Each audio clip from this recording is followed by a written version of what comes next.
जैसा कि आप यहाँ पर देख पा रहे हैं आज के न्यूज़पेपर में गवर्नमेंट टीचर के बर्खास्तगी यानी सेवा मुक्त को लेकर जो है आपका दिया गया। यहाँ पर 13 शिक्षकों को जो है आपके बर्खास्त यानी सेवा मुक्त जो है आपका किया गया है। उसके साथ यहाँ पर जो 406 शिक्षक हैं उनके ऊपर भी सेवा मुक्त का यहाँ पर तलवार जो है आपका लटका हुआ है। यानी कभी भी शिक्षा विभाग की तरफ से इन शिक्षकों को भी यहाँ पर सेवा मुक्त जो है आपका कर दिया जाएगा। उसके साथ ही आप यहाँ पर देखेंगे अररिया जिले की जो बीपीएससी शिक्षिका हैं इनको भी यहाँ पर जो आपके जिला शिक्षा पदाधिकारी हैं उनकी तरफ से यहाँ पर इनको बर्खास्त यानी सेवा मुक्त जो है आपका कर दिया गया है। देखिए जब से आपके बिहार शिक्षा विभाग के अपर मुख्य सचिव जो आपके श्री के पाठक सर हैं तो वो आए उसके बाद जो आपके डॉक्यूमेंट्स को लेकर है तो उस पर यहाँ पर विशेष तौर पे आपके जो है वो ध्यान दिए जा रहे हैं और कई स्तर पे कई चरण पे जो आपके डॉक्यूमेंट्स वगैरह है उसका यहाँ पर आपका सत्यापन जो है किया जा रहा है। तो यदि मान लीजिए आप पहले से भी चाहे आप नियोजित शिक्षक के तौर पे फर्जी या फिर गलत डॉक्यूमेंट्स के आधार पर नौकरी कर रहे हो या फिर बीपीएससी के माध्यम से आप यहाँ पर गलत डॉक्यूमेंट्स के आधार पर या फिर फर्जी डॉक्यूमेंट्स के आधार पर आप जो है नौकरी कर रहे हो और आप लोग को लगता है कि हमारा पता ही नहीं चलेगा इतने दिन से हम यहाँ पर नौकरी करते हुए आए तो यहाँ पर अब यहाँ पर आपका कुछ नहीं होगा, तो ऐसा आपका बिल्कुल नहीं है। आप लोग का जो डॉक्यूमेंट्स का सत्यापन है वो आप लोग का यहाँ पर कई चरण में आपका होता रहता है और समय समय पे आप लोग का डॉक्यूमेंट्स का जांच वगैरह जो है पक्का किया जाता है। तो कहीं ना कहीं आप भी गलत डॉक्यूमेंट्स के आधार पर अपनी नौकरी जो है कर रहे हैं तो आने वाले समय में जो आपके डॉक्यूमेंट्स वगैरह हैं वेरिफिकेशन वगैरह में आप लोग के यहाँ पर डॉक्यूमेंट जो है पकड़ा जाएगा और निश्चित तौर पर आपका डॉक्यूमेंट्स गलत यदि पकड़ा जाता है तो आपके खिलाफ यहाँ पर कार्रवाई होगा। इसलिए आपने देखा था कि जो आपका नियोजित शिक्षकों वाला आपका मामला था बहुत सारे आपकी शिकायत है कि नियोजित शिक्षक गलत डॉक्यूमेंट्स के आधार पर अपनी नौकरी वगैरह जो है कर रहे हैं तो उनका जब यहाँ पर राज्यकर्मी का दर्जा देने का बात जब यहाँ पर आया तो यदि राज्य सरकार चाहती तो नियोजित शिक्षकों को राज्यकर्मी का दर्जा आपका दे दिया जाता, जो कि पहले स्टार्टिंग में आपका बोला जाता था कि बिना एग्जाम के ही नियोजित शिक्षकों को राज्यकर्मी का आपका दर्जा जो है वो दिया जाएगा। लेकिन जब बिना एग्जाम के ही नियोजित शिक्षकों को राज्यकर्मी का दर्जा दिया जाता तो जो आपके डॉक्यूमेंट्स वगैरह है उसका यहाँ पर सत्यापन आपका कराना बहुत मुश्किल आपका हो जाता, क्योंकि जब आप लोग का एग्जाम ही नहीं हुआ तो आप उसी तरीके से जिस आधार पे थे आप लोग राज्यकर्मी का दर्जा प्राप्त कर लिए तो फिर यहाँ पर आपके डॉक्यूमेंट्स वगैरह का कैसे आपका जो डॉक्यूमेंट्स है वो आपके शिक्षा विभाग के पास जो है वो जाते। तो इसीलिए आपने देखा था कि जो आपका सक्षमता परीक्षा हुआ था तो उसमें लगभग मैक्सिमम जो नियोजित शिक्षक हैं जितने भी लोग अपना फॉर्म जो है वो सबमिट किए थे लगभग सभी नियोजित शिक्षक सक्षमता परीक्षा का एग्जाम जो है उत्तीर्ण कर लिए। तो एक तरीके से जो आपका शिक्षा विभाग का मेन जो आपका रुख था वो आपके डॉक्यूमेंट्स का सत्यापन यानी जांच करने को लेकर था, ना कि आपके सक्षमता परीक्षा को लेकर था। तो फिर यहाँ पर अब आप लोग का काउंसलिंग कराया जा रहा है तो उसमें यहाँ पर आपके डॉक्यूमेंट्स वगैरह का आपका यहाँ पर जांच जो है किया जाएगा। तो मेन तरीके से आपका दो था, एक तो आपके डॉक्यूमेंट्स के जांच करने को लेकर और दूसरा आपका था जो आपका विद्यालय था, जैसे आप नियोजित टीचर थे तो अपने प्रखंड में या फिर अपने गाँव में जो है वो टीचर थे तो उसको यहाँ पर आपका चेंज करना, जो कि जैसा कि आप सभी लोग को पता भी होगा कि शिक्षा विभाग की तरफ से आप लोग का काउंसलिंग में आपके डॉक्यूमेंट्स वगैरह का सत्यापन होगा। उसके बाद जो आप लोग का विद्यालय वगैरह है तो वो भी आप लोग यहाँ पर आवंटित किया जाएगा, तो उसमें भी जो आप लोग का विद्यालय वगैरह है वो आपका यहाँ पर जो है वो चेंज आपका जो है कर दिया जाएगा। इसमें आप यहाँ पर देखेंगे तो जो यहाँ पर बीपीएससी शिक्षिका को यहाँ पर आपका सेवा मुक्त किया गया है तो निश्चित तौर पर ये जो है वो फर्जी है, यानी आप यहाँ पर खुद से जो है आप यहाँ पर जो है वो देख सकते हैं, क्योंकि इनका जब यहाँ पर पोस्टिंग हुआ तो इनका जो पोस्टिंग हुआ था बीपीएससी टीआरई फर्स्ट में जो है हुआ था और इन्होंने क्या है कि 21 नवंबर को अपने विद्यालय में जो है योगदान ली। उसके बाद यानी विद्यालय में जिस दिन योगदान ली उसके अगले दिन से ये जो है वो बिना सूचना दिए उस विद्यालय से जो है गायब हो चुकी और फिर गायब होने के बाद यहाँ पर क्या है कि जनवरी माह में शिक्षिका को यहाँ पर निलंबित जो है वो कर दिया गया था। यानी जब यहाँ पर 21 नवंबर को ये विद्यालय में योगदान दी उसके अगले दिन से ये जो है विद्यालय से गायब हो गई और फिर उसके बाद यहाँ पर शिक्षा विभाग की तरफ से आपका यहाँ पर क्या है कि जनवरी माह में यहाँ पर क्या है कि जनवरी 2024 माह में जो आपके जिला शिक्षा पदाधिकारी हैं उनके तरफ से यहाँ पर निलंबित कर दिया गया और निलंबित करने के साथ यहाँ पर जो आपका कार्रवाई वगैरह है उसके अधीन इन शिक्षिका को जो है वो रखा गया था, क्योंकि नॉर्मल सी बात है आप हर एक चीज़ कंप्लीट कर लेते हैं और आप लोग डिपार्टमेंट में जो है वो चले जाते हैं तो नॉर्मल सी बात है ये कहीं लेटर पर आपको डायरेक्ट जो है वो सस्पेंड नहीं किया जाता है, यानी आप लोग को यहाँ पर सेवा मुक्त वगैरह जो है वो नहीं किया जाता है। विभाग का बहुत सारे आपके कार्रवाई होते हैं, बहुत सारे स्टेप होते हैं, तो उस स्टेप के आधार पर जो है आपका यहाँ पर कार्रवाई जो है होता है। इसलिए आप यहाँ पर देखेंगे तो जनवरी में ही इस शिक्षिका को यहाँ पर निलंबित किया था और यहाँ पर जो आपका कार्रवाई था उसके अधीन यहाँ पर जो है वो रखा गया था। और यहाँ पर जो आपका थंब इंप्रेशन वाला मैटर था तो ये थंब इंप्रेशन में भी जो है नहीं गई थी और फिर उसके बाद जो आपका जिला शिक्षा पदाधिकारी है उनको मेल के माध्यम से ये जो है अपना सूचना दी, यानी बीच में पूरा यहाँ पर गायब थी। फिर उसके बाद अचानक इनकी तरफ से मेल से जो है आपका जिला शिक्षा पदाधिकारी के पास जो है वो सूचना जाता है कि हम यहाँ पर बेड रेस्ट पे हैं, लेकिन कोई साक्ष्य वगैरह जो है आपके यहाँ पर प्रस्तुत नहीं किए जाते हैं और थंब इंप्रेशन में भी इनकी तरफ से आपका शामिल नहीं किया गया। फिर उसके बाद यहाँ पर क्या है कि 3 से 4 बार आपके जिला शिक्षा पदाधिकारी की तरफ से आपका नोटिस भी जो है भेजा गया, जो कि हमने स्टार्टिंग में ही आपका बताया कि आप यदि गवर्नमेंट सिस्टम में आप एक बार एंट्री कर लेते हैं तो आपको एक ही लेटर पे जो है आपको कोई भी विभाग डायरेक्ट जो है आपको यहाँ पर सस्पेंड हो या फिर बर्खास्त हो या फिर सेवा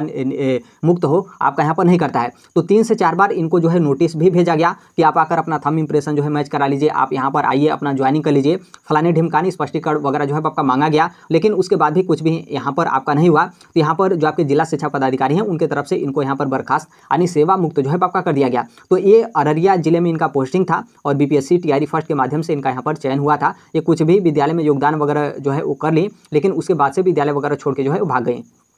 और इसमें आप यहाँ पर देखेंगे 13 जो शिक्षक हैं, जो शिक्षक यहाँ पर सेवा मुक्त हो गए हैं, यानी इनको जिला शिक्षा पदाधिकारी की तरफ से यानी शिक्षा विभाग बिहार सरकार की तरफ से आपके यहाँ पर बर्खास्त जो है वो कर दिए गए हैं, यानी इनको कंप्लीटली यहाँ पर सेवा मुक्त कर दिया गया है। और यहाँ पर इनका रीजन यहाँ पर यही था कि ये लोग क्या है कि 6 माह से भी अधिक समय हो गया ये लोग विद्यालय से जो है वो गायब हो चुके, मतलब विद्यालय ही जो है ये लोग छोड़ दिए और कोई यहाँ पर सूचना वगैरह जो है वो नहीं दिए। तो आप यहाँ पर देखेंगे इसका जो आपका मेन प्रभाव है, तो जो आपके अपर मुख्य सचिव है के पाठक सर, उनका यहाँ पर प्रभाव है। जैसे ही उनके तरफ से वो आते हैं और फिर डॉक्यूमेंट्स वगैरह को लेकर आपका यहाँ पर जांच वगैरह का प्रक्रिया आपका यहाँ पर स्टार्ट हो जाता है, तो फिर ये सभी लोग जो है वो भाग जाते हैं और 6 महीने तक विद्यालय में अपना यहाँ पर नहीं आते हैं। और शिक्षा विभाग की तरफ से बीच में आपके लेटर भी जो है वो जारी किए गए थे कि जो भी शिक्षक यहाँ पर 6 महीने से विद्यालय में अनुपस्थित रहता है उन सभी शिक्षकों को यहाँ पर बर्खास्त जो है पक्का कर दिया जाए। तो इसको लेकर यहाँ पर आपका बोला गया है। बाकी उसके साथ ही 406 शिक्षक हैं उनको भी यहाँ पर बर्खास्त जो है आपका किया जाएगा, लेकिन शिक्षा विभाग की तरफ से अभी आपका स्पष्टीकरण वगैरह जो है आपका मांगा गया है। तो जैसे ही आपका यहाँ पर स्पष्टीकरण वगैरह आपका दे दिया जाता है तो फिर यहाँ पर जो आपके शिक्षा विभाग होंगे उनके तरफ से यहाँ पर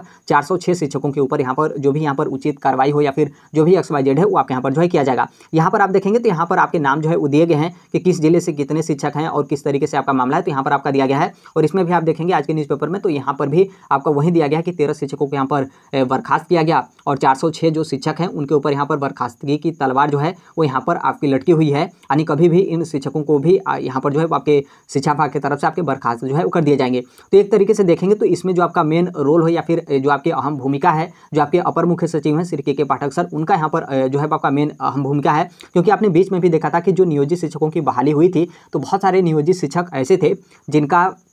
कोर्ट वगैरह में आपका मामला गया था, फिर डॉक्यूमेंट्स वगैरह का जब मांग किया गया तो किसी भी नियोजित शिक्षकों का डॉक्यूमेंट्स ही नहीं मिला। मतलब वो लोग नौकरी करें लेकिन उनका डॉक्यूमेंट्स ही जो आपका नियोजन इकाई है वहाँ से पता नहीं गोल हो गया, क्या हो गया, XYZ जो कुछ भी आपका हुआ तो नहीं मिला था। तो कहीं ना कहीं उस टाइम पे भी आपका संदेह की कैटेगरी में आया था। उसके अलावा बहुत सारी टीचरों का देखेंगे, शिक्षकों का जब बहाली हुआ था तो उनके जो भी अगल बगल या फिर अड़ोसी पड़ोसी हैं उनके तरफ से काफ़ी आपका मांग किया जा रहा था कि ये तो एग्जाम क्वालिफाई ही नहीं है, फिर किस तरीके से गवर्नमेंट टीचर बन गए, दूसरे के डिग्री पे गवर्नमेंट टीचर बन गए, इनका डिग्री ही नहीं है, XYZ बहुत सारे आपके रीजन थे। उस टाइम बहुत सारे आपके कंप्लेन वगैरह भी जो है किए जा रहे थे। अभी तक आप देखेंगे तो बहुत सारे आपके कंप्लेन वगैरह कोर्ट केस वगैरह जो है आपके पेंडिंग है। तो जैसे ही शिक्षा विभाग के अपर मुख्य सचिव ये बने श्री के पाठक सर, तो इनके तरफ से स्टार्टिंग में ही जो नियोजित शिक्षक थे वो स्टार्टिंग में ही जो है वो रडार पे आए। और ये रडार पे आए तो डॉक्यूमेंट्स का जो आपका जांच है और जो आप लोग का विद्यालय में नजदीकी पोस्टिंग को लेकर है, तो बस 2 चीज़ का इनका जो है वो ध्यान था। एक तो नियोजित शिक्षकों का डॉक्यूमेंट्स का जाँच किया जाए और दूसरा जो नियोजित शिक्षक हैं उनका यहाँ पर जो विद्यालय है उसको यहाँ पर आपका बदला जाए। तो दोनों आप यहाँ पर देखेंगे तो दोनों आपका हो ही गया,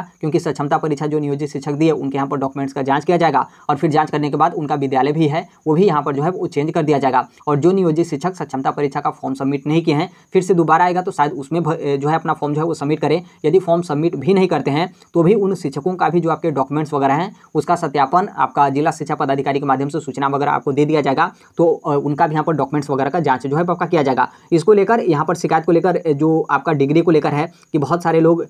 फर्जी BEd लगाए हैं या फिर फर्जी DLEd लगाए हैं, किसी दूसरे का BEd या फिर किसी दूसरे का DLEd जो है वो लगाए हैं, या फिर अदर स्टेट से अपना BEd या फिर DLEd बैक डेट वगैरह में खरीद कर इस तरीके से लगाए हैं। आपने कुछ एक यूनिवर्सिटी का भी आपने नाम जो है वो देखा था जहाँ से फर्जी जो आपका BEd था वो आपका यहाँ पर पकड़ा गया था, यानी जब वहाँ पर वेरिफिकेशन के लिए गया तो जो आपका यूनिवर्सिटी था उनके तरफ से मना कर दिया गया। उनके तरफ से आपका बोला गया कि नहीं, ये जो आपका BEd का सर्टिफिकेट है हमारे जो इंस्टीट्यूट है, हमारा जो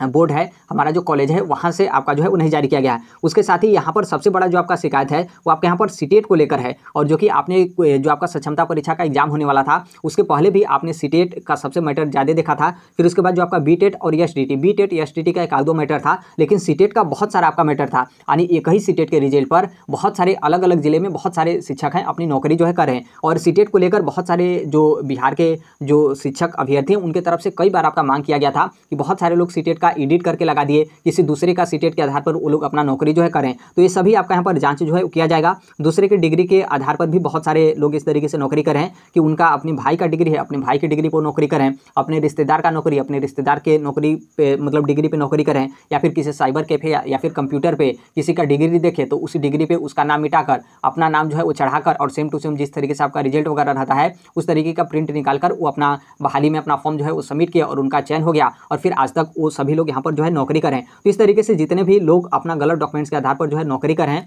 तो निश्चित तौर पे जब तक आपके शिक्षा विभाग के अपर मुख्य सचिव श्री के पाठक सर रहेंगे, तो कहीं ना कहीं इसमें सभी शिक्षकों का यहाँ पर जो आपका सफाया वगैरह हो या फिर जो भी आपका यहाँ पर जांच वगैरह है वो आपके यहाँ पर जो है किए जाएंगे। और निश्चित तौर पर जिनका यहाँ पर गलत डॉक्यूमेंट्स पाया जाता है, तो आप लोग यहाँ पर जो बर्खास्तगी है यानी जो आपका सेवा मुक्त करने को लेकर है, तो वो आप लोग यहाँ पर किया जाएगा। और जो भी आपके शिक्षा विभाग की तरफ से आवश्यक जो भी आपका कार्रवाई वगैरह है वो आपके यहाँ पर जो है किया जाएगा। तो ये आपके गलत डॉक्यूमेंट्स और यहाँ पर जो आपके सेवा मुक्त और यहाँ पर जो आपके बर्खास्तगी है उसको लेकर यहाँ पर जो है आपका दिया गया है। बाकी इसके अलावा कोई अन्य आपके यहाँ पर अपडेट या फिर इन्फॉर्मेशन नहीं है। बाकी जैसे भी आपके अपडेट या फिर इन्फॉर्मेशन आते हैं, आप सभी लोग को पता होगा कि हम इस platform right to education India जो शेयर कर देते हैं। और अभी तक इस चैनल को सब्सक्राइब नहीं किए होंगे, सब्सक्राइब करते बेल आइकन को प्रेस जरूर कर लीजिएगा। मिलते हैं अगले नेक्स्ट वीडियो में, तब तक के लिए thank you, bye bye, take care, all the best. Thank you for listening, God bless all, thank you.